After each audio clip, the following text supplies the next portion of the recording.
시청자 여러분 안녕하십니까? 복지TV 뉴스입니다. 장애 등급이 1급이었던 한 장애인이 재심사 후에 4급으로 떨어졌다고 합니다.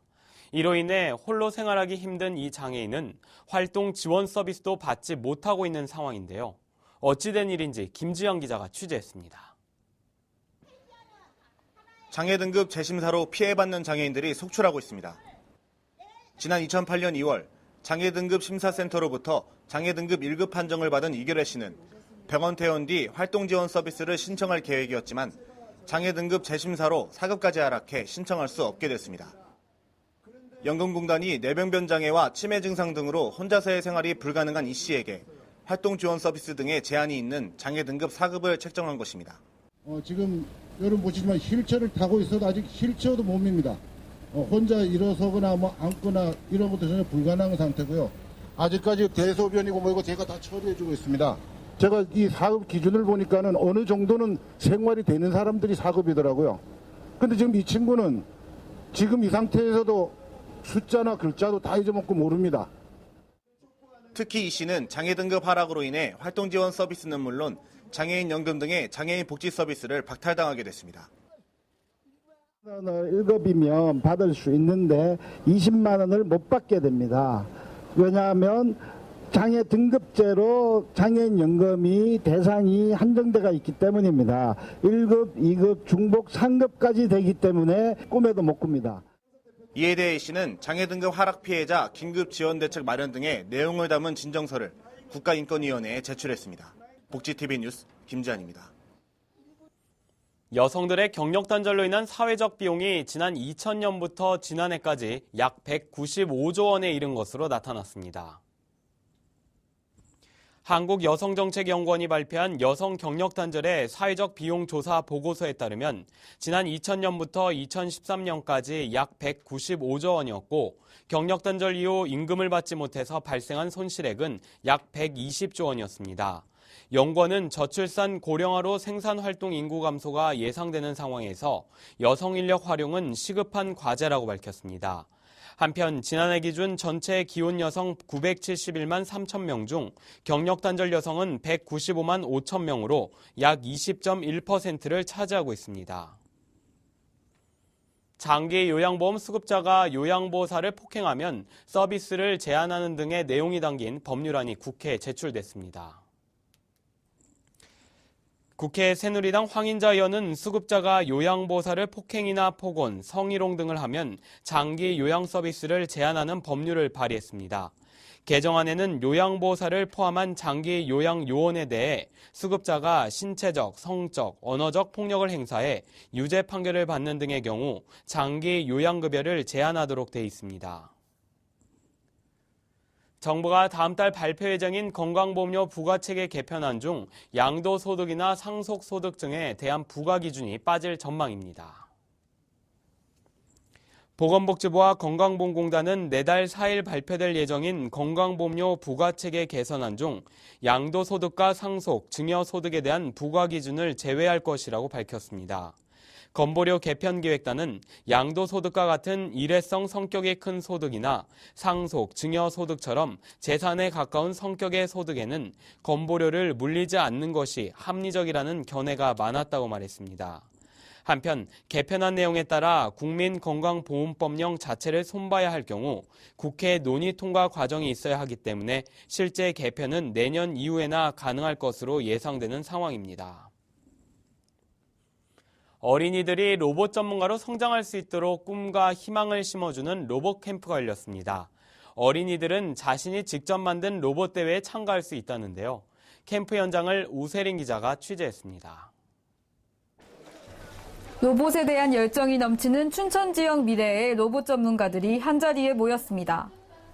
초등학교 고학년 100여 명의 어린이들은 이틀간 춘천 애니메이션 박물관 내 로봇 상설 체험관에서 로봇과 가까워집니다. 농경사회, 산업사회, 정보사회를 넘어서 여러분들은 아직까지 이해를 하지 못하는 감성사회로 넘어가고 있는데 이 감성사회 속에서는 로봇의 역할이 우리 삶에 있어서 가장 중요한 위치를 점하게 되기 때문에 그런 새로운 시대에 대응해서 어린이들에게 준비를 시키려고 이 자리를 마련하게 되었습니다. 로봇 전문가의 강의를 듣는 어린이들의 눈망울이 사뭇 진지합니다. 어린이들이 로봇을 무선으로 조정하기 시작하자 캠프장이 축제가 됐습니다. 로봇과학자가 되고 싶습니다. 위험한 현장에서 사람들이 들어가면 많이 위험하고 다칠 수 있기 때문입니다. 그러므로 저는 위험한 곳에서 안전하게 갈 수 있는 로봇을 만들고 싶습니다. 어린이들은 직접 만든 로봇으로 리그전으로 진행되는 로봇대회 예선과 결승에 참가합니다. 로봇 캠프장은 선의의 경쟁을 통해 친구와 우애를 다지는 화합의 장이 됐습니다. 어린이들은 로봇을 직접 보고 만들고 조작하며 미래의 로봇 전문가로 나아가기 위한 발걸음을 내딛습니다. 춘천에서 복지TV 뉴스 우세린입니다. 경주에서 새로운 여정의 시작이란 주제로 이스탄불인 경주 개막을 알리는 기자회견이 열렸습니다. 현장에 박성호 기자가 다녀왔습니다. 지난 27일 경주시 브리핑룸에서는 경주시와 경주 세계문화엑스포 관계자들과 터키 이스탄불시 선발대가 참석한 가운데 행사 개최 배경과 주요 내용을 소개했습니다. 동서문화의 집합체인 이스탄불에서 이스탄불 자체가 놀랄 정도로 한국 문화의 진수를 보여준 행사였고요. 그 행사의 감동과 재현을 이스탄불시가 이제는 한국에 와서 특히 경주에 와서 그 행사를 치르고자 답방 행사로 오게 됩니다. 지난해 터키 이스탄불에서 열린 경주 세계문화엑스포 2013 성공을 거울 삼아 개최하는 행사로 이스탄불시에서 분야별 전문가 9명을 선발진으로 한국에 파견했습니다. 작년에 터키에서 개최했던 엑스포 때 정말 많은 분들이 참석을 하셨고 또한 터키 총리이신 레제프 타이이프 에르도안 참석하에 많은 관심을 확인할 수 있었습니다. 올해는 마찬가지로 한국 분들이 큰 관심을 보여주시길 기다리고 있습니다. 또한 저희들이 많은 공연을 준비하고 있는데 특별히 군악대인 메흐테란과 터키 음식을 준비할 것입니다. 많은 관심 부탁드립니다.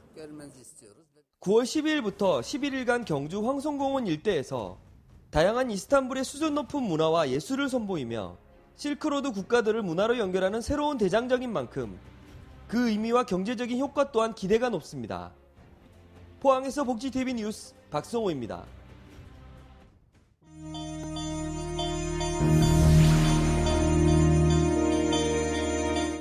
이어서 간추린 뉴스를 전해드립니다. 이동통신 3사가 가입비를 50% 인하하고 취약계층을 대상으로 한 요금제의 데이터 제공량을 확대한다고 밝혔습니다. 미래창조과학부는 지난 6월 2014년 가계통신비 경감 방안을 마련한 가운데 미래부는 내년 말까지 가입비를 전면 폐지한다는 방침입니다. 서울시가 서대문구 홍은동에 청년 공공주택 협동조합을 처음으로 선보입니다. 서울시는 거주 청년들이 협동조합을 설립해 스스로 사랑방을 운영하고 공공주택 관리를 하는 방식이라고 말했습니다. 서울시는 다음 달 5일까지 청년 공공주택 협동조합에 거주할 입주자를 모집하고 입주 대상은 자립 기반이 취약한 만 19세 이상 35세 미만인 청년 1인 가구로 월 평균 소득 70% 이하면 신청 가능하다고 설명했습니다. 경상남도가 추석 명절을 앞두고 전통시장 활성화를 위해 도민들에게 온누리 상품권을 적극적으로 구입해 사용해 줄 것을 권장했습니다. 특히 경남도는 공무원들의 자발적 참여를 통해 온누리 상품권 구매를 권장하고 명절을 맞이해 어려운 이웃과 복지시설을 방문할 때에도 온누리 상품권을 활용하도록 할 계획이라고 밝혔습니다. 국립재활원이 척수장애인 부부 워크숍 참가자를 모집합니다. 올해로 5번째를 맞는 행복 더하기는 자신과 배우자를 이해하고 부부관계의 증진을 목적으로 다음 달 24일부터 26일까지 강원도 양양군 을지인력개발원에서 열릴 예정입니다. 참가를 희망하는 부부는 국립재활원 성재활 홈페이지를 통해 신청하면 됩니다.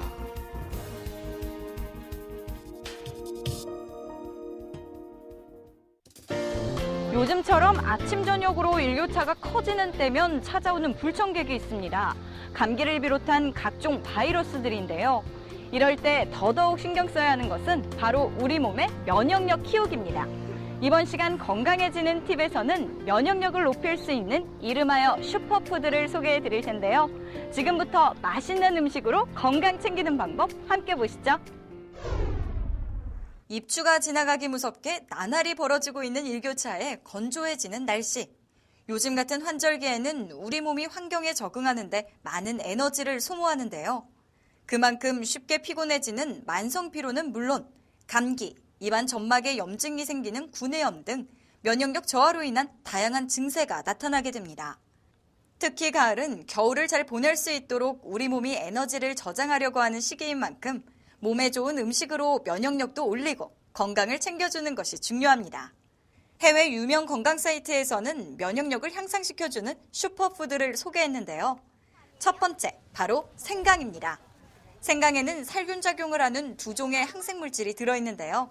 면역력 향상은 물론 코막힘 등을 막아주고 혈중 콜레스테롤 수치를 낮추는 효과가 있습니다. 요구르트, 김치와 같은 발효식품을 섭취하는 것도 도움이 됩니다. 소화를 시켜주는 것은 물론 발효 과정에서의 비타민은 체내 염증을 진정시키고 해독작용을 하는 소화 효소를 만듭니다. 다음은 계피. 계피는 항산화 물질이 풍부하고 칼슘과 철분, 식이섬유도 들어있는데 항바이러스, 항균 등의 성질을 갖고 있어 면역체계 향상을 돕습니다. 그래서 계피는 장시간 복용하게 되면 피부질환과 류머티스 관절염, 호흡기 질환, 심장질환, 당뇨병 등 많은 염증 질환을 개선해주는 효과가 있다고 하네요. 마늘이 몸에 좋은 건 모두 알고 계시죠?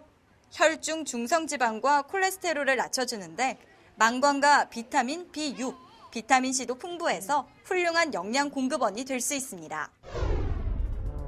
그리고 카레에 들어있는 강황, 뼈와 관절에 좋다고 여겨지는 커큐민이 풍부한데요. 소화를 촉진하고 콜레스테롤 수치를 낮추고 간 기능을 건강하게 유지시키는 데도 효과가 있답니다. 우리 몸이 강해지는 슈퍼푸드, 주변에서 쉽게 구할 수 있는 식품들이라 더욱 반가운데요. 슈퍼푸드로 환절기 바이러스 무법지대에서 강력한 면역력을 키워주세요. 정부가 앞으로 금융기관으로부터 기초생활수급자들의 이자 소득 정보를 직접 받아서 수급 자격을 따지겠다는 입법령을 했습니다. 기초수급자와 부양의무자의 소득을 보다 명확하게 파악하기 위한 조치일 텐데요. 사회 안전망이 흔들리는 것은 아닌지 신중히 생각해봐야 할 것 같습니다. 이상으로 복지TV 뉴스를 마칩니다. 시청해주셔서 고맙습니다.